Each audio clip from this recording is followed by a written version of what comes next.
चलिए दोस्तों, general knowledge के मोस्ट इंपोर्टेंट क्वेश्चन के बारे में हम बात करेंगे, जो हर एग्जाम में बार बार पूछे जाते हैं। एसएससी ग्रुप डी एग्जाम में पूछे जाने वाले मोस्ट इंपोर्टेंट क्वेश्चन के बारे में हम शुरू करते हैं। हमारा पहला सवाल है, पेरियार नदी किस राज्य में बहती है दोस्तों? तो जो पेरियार नदी है वह किस राज्य में बहती है? तो वह केरल राज्य में बहती है। अब हम पेरियार नदी और केरल राज्य के बारे में कुछ डिटेल पढ़ लेते हैं, है ना। तो चलिए, यहाँ पर पेरियार नदी केरल की सबसे लंबी नदी है। याद रखना, जो पेरियार नदी है केरल की सबसे लंबी नदी है। इसे केरल की जीवन रेखा भी कहा जाता है। यह पश्चिमी घाट से निकलती है और इदुक्की बांध इसी नदी पर बनी हुई है। और यह कहाँ पर गिरती है? तो अरब सागर में गिरती है। इतनी बात की भी आप ध्यान रखना। अगला सवाल है, नोकरेक बायोस्फीयर रिजर्व कहाँ पर स्थित है दोस्तों? तो ये मेघालय राज्य में स्थित है। कहाँ पर है? तो मेघालय राज्य में स्थित है। तो इसके बारे में थोड़ा डिटेल से हम देख लेते हैं। देखो, नोकरेक बायोस्फीयर रिजर्व मेघालय के गारो हिल्स में स्थित है। कहाँ पर है? गारो हिल्स में स्थित है। यह यूनेस्को द्वारा मान्यता प्राप्त है। यह जैव विविधता के लिए भी प्रसिद्ध है और यहाँ दुर्लभ पौधे और जीव भी पाए जाते हैं और पर्यावरण संरक्षण के लिए काफी महत्वपूर्ण होने वाला है। अगला सवाल है दोस्तों, प्रथम वित्त आयोग का गठन कब हुआ था? तो याद रखना, प्रथम वित्त आयोग का गठन कब हुआ था? तो 1951 में हुआ था। कब हुआ था? 1951 में प्रथम वित्त आयोग का गठन हुआ था। इसके बारे में थोड़ा डिटेल के जान लेते हैं। देखो, वित्त आयोग का गठन संविधान के अनुच्छेद 280 के तहत होता है। किसके तहत? संविधान के अनुच्छेद 280 के तहत होता है। पहला वित्त आयोग 1951 में बनाया गया था। यह केंद्र और राज्य के बीच राजस्व का बंटवारा करता है, ठीक है ना। और 5 वर्ष में इसका गठन होता है और ये संघीय व्यवस्था को क्या करता है? मजबूत करने का कार्य करता है। अगला सवाल है, भारत का केंद्रीय बैंक कौन सा है? पूछा गया कि भारत का केंद्रीय बैंक कौन सा है? तो आरबीआई। याद रखना, आरबीआई क्या है? भारत का केंद्रीय बैंक है। इसके बारे में थोड़ा डिटेल पढ़ लेते हैं। भारतीय रिजर्व बैंक की स्थापना 1935 में हुई थी। 1949 में इसका राष्ट्रीयकरण किया गया था। यह देश की मुद्रा नीति को नियंत्रित करता है और सभी बैंकों का यह नियामक भी होता है। आर्थिक स्थिरता बनाए रखने में भी काफी महत्वपूर्ण योगदान निभाता है। अगला सवाल है, गति का नियम किसने दिया दोस्तों? गति का नियम किसने दिया है? तो गति के जो नियम है वो किसने दिए थे? न्यूटन ने दिए थे। इनके बारे में थोड़ा डिटेल पढ़ लेते हैं। तो न्यूटन ने गति के कितने नियम दिए? 3 नियम दिए हैं।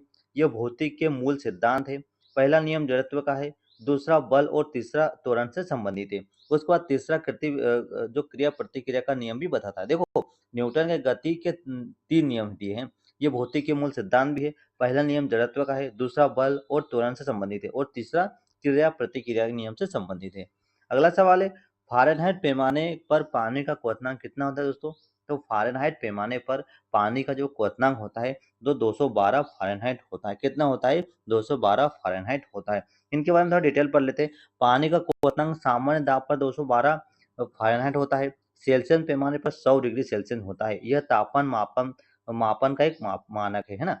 फ़ारेनहाइट पैमाना अमेरिका में प्रचलित, कहाँ पर है? अमेरिका में प्रचलित है और वैज्ञानिक प्रयोग में इसका काफ़ी ज़्यादा प्रयोग किया जाता है।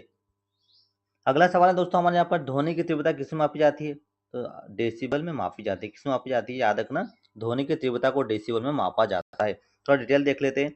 ध्वनि की तीव्रता डेसिबल में मापी जाती है। यह एक लॉगरिदमिक पैमाना है। सामान्य बातचीत में लगभग 60 डेसिबल हम बात करते हैं और अधिक ध्वनि स्वास्थ्य के लिए भी काफ़ी ज़्यादा हानिकारक हो सकती है और ध्वनि प्रदूषण में मापन में उपयोग होता है। अगला सवाल है, डीडीटी का पूरा नाम क्या है दोस्तों? तो यहाँ पर राइट आंसर होगा डाइक्लोरो डाइफिनाइल ट्राइक्लोरो एथेन। किसका फुल फॉर्म है? डीडीटी का यहाँ पर फुल फॉर्म है। तो इसके बारे में थोड़ा हम डिटेल देख लेते हैं। डीडीटी एक रासायनिक कीटनाशक, क्या है? रासायनिक कीटनाशक है। इसका उपयोग मलेरिया नियंत्रण में किया जाता है। यह पर्यावरण में लंबे समय तक बना रहता है। कई देश में इसे प्रतिबंध भी कर दिया गया है और यह जैव संचय करता है। अगला सवाल है, प्राथमिक रंग कौन कौन से हैं? तो प्राथमिक रंग जो है वह लाल, नीला और हरा, ये क्या है? इन्हें प्राथमिक रंग माना जाता है। देखो, प्रकाश के प्राथमिक जो रंग है, लाल, हरा, नीला, ठीक है, ये होते हैं, ठीक। इसे आरजीबी मॉडल भी कहा जाता है। क्या कहते हैं? आरजीबी मॉडल कहा जाता है। डिजिटल स्क्रीन में इसका काफ़ी उपयोग होता है। अन्य रंग भी बनाए जाते हैं और ये एडिटिव कलर सिस्टम कहलाते हैं। अगला सवाल है, भारत का सबसे बड़ा सरकारी बैंक कौन सा है दोस्तों? तो जो एसबीआई है, भारत का सबसे बड़ा क्या है? सरकारी बैंक है। इसके बारे में डिटेल देख लेते हैं। स्टेट बैंक ऑफ इंडिया सबसे बड़ा बैंक है भारत का और यह सार्वजनिक क्षेत्र का बैंक है। देश भर में इसकी शाखाएं हैं और ये वित्तीय सेवाएं प्रदान करता है और ग्रामीण क्षेत्र में में भी इसकी पहुंच काफ़ी ज़्यादा है। अगला सवाल है, सिराजुद्दौला किसका उत्तराधिकारी था? तो यह अली वर्दी खान का उत्तराधिकारी था। इनके बारे में थोड़ा डिटेल पढ़ लेते हैं। देखो, सिराजुद्दौला जो बंगाल का नवाब था, कहाँ का नवाब था? बंगाल का नवाब था। वह अली वर्दी खान का नाती था 1756 में वह नवाब बना था और प्लासी के युद्ध में वह हारा गया था और यह अंग्रेजी शासन की यहाँ से शुरुआत हुई थी। अगला सवाल है यहाँ पर, दुधवा राष्ट्रीय उद्यान कहाँ पर स्थित है? तो यह उत्तर प्रदेश राज्य में है। दुधवा राष्ट्रीय उद्यान कहाँ पर स्थित है? तो यह उत्तर प्रदेश राज्य में स्थित है। इसके बारे में डिटेल देख लेते हैं। दुधवा राष्ट्रीय उद्यान जो है वह लखीमपुर खीरी में है। कहाँ पर है? उत्तर प्रदेश के लखीमपुर खीरी में है। यह तराई क्षेत्र में स्थित है। यह बाघ और गेंडा पाए जाते हैं और जैव विविधता से भरपूर है और ये पर्यटकों के लिए काफी प्रसिद्ध है। अगला सवाल है, पंपास क्या है दोस्तों? पंपास क्या है? तो पंपास एक घास का मैदान है। क्या है? पंपास क्या है? घास का मैदान है। अच्छा, पंपास कहाँ का है? तो पंपास दक्षिण अमेरिका में पाए जाते हैं। यह अर्जेंटीना में प्रमुख है। उपजाऊ घास के मैदान है ये, पशुपालन के लिए उपयुक्त है और यह समतल क्षेत्र में पाए जाते हैं। अगला सवाल है, मंडल आयोग की स्थापना कब हुई थी? मंडल आयोग की स्थापना कब हुई थी? तो 1979 में मंडल आयोग की स्थापना हुई थी। देखो, मंडल आयोग का गठन मोरारजी देसाई सरकार ने किया था, जब अध्यक्ष बीपी मंडल थे। उसके बाद ओबीसी आरक्षण की सिफारिश की, 1990 में लागू हुआ और सामाजिक न्याय से यह जुड़ा हुआ है।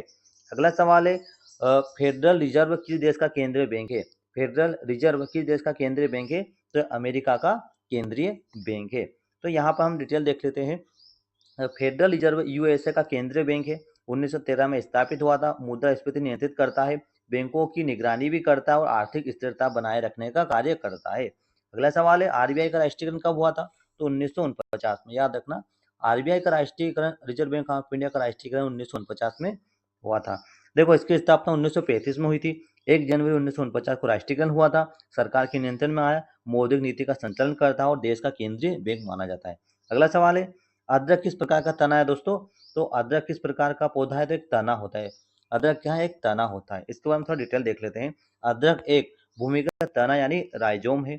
यह मिट्टी के अंदर बढ़ता है, नई शाखाएं उत्पन्न करता है, भोजन और औषधि में इसका उपयोग होता है और वनस्पति विज्ञान में महत्वपूर्ण उदाहरण माना जाता है।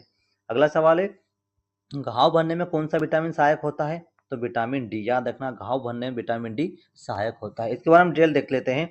जो विटामिन सी घाव भरने में मदद करता है, ठीक है। यह कोलेजन बनाता है, प्रतिरक्षा प्रणाली मजबूत करता है और साइट्रस फलों में पाया जाता है और स्वास्थ्य के लिए भी आवश्यक होता है। अगला सवाल है, शनि का सबसे बड़ा उपग्रह कौन सा है दोस्तों? तो शनि का सबसे बड़ा उपग्रह कौन सा होता है? टाइटन है। शनि का सबसे बड़ा उपग्रह क्या है? तो टाइटन होता है। इसके बारे में डिटेल देख लेते हैं। टाइटन शनि का सबसे बड़ा उपग्रह है। यह सौरमंडल का दूसरा सबसे बड़ा चंद्रमा है। सौरमंडल का दूसरा सबसे बड़ा चंद्रमा है। इसका घना वायुमंडल होता है। यहाँ मीथेन झीलें हैं और वैज्ञानिक के लिए भी महत्वपूर्ण होता है। अगला सवाल है, चिली की राजधानी क्या है दोस्तों? तो चिली की राजधानी है सेंटियागो। क्या है? सेंटियागो है चिली की राजधानी। इस पर हम देख लेते हैं। सेंटियागो चिली की राजधानी है ना। यह दक्षिण अमेरिका में स्थित है, आर्थिक और सांस्कृतिक केंद्र है, एक एंडीज पर्वत के पास है यह और देश का प्रमुख शहर है। अगला सवाल है, विश्व पर्यावरण दिवस कब मनाया जाता है? तो 5 जून को मनाया जाता है। इसको हम डिटेल देख लेते हैं। देखो, विश्व पर्यावरण दिवस हर साल 5 जून को मनाया जाता है। यूएन द्वारा शुरू किया गया था और पर्यावरण संरक्षण का संकेत देता है और जन जागरूकता बढ़ाता है और वैश्विक यह अभियान है। नेक्स्ट क्वेश्चन है, वित्त आयोग का कार्य क्या है?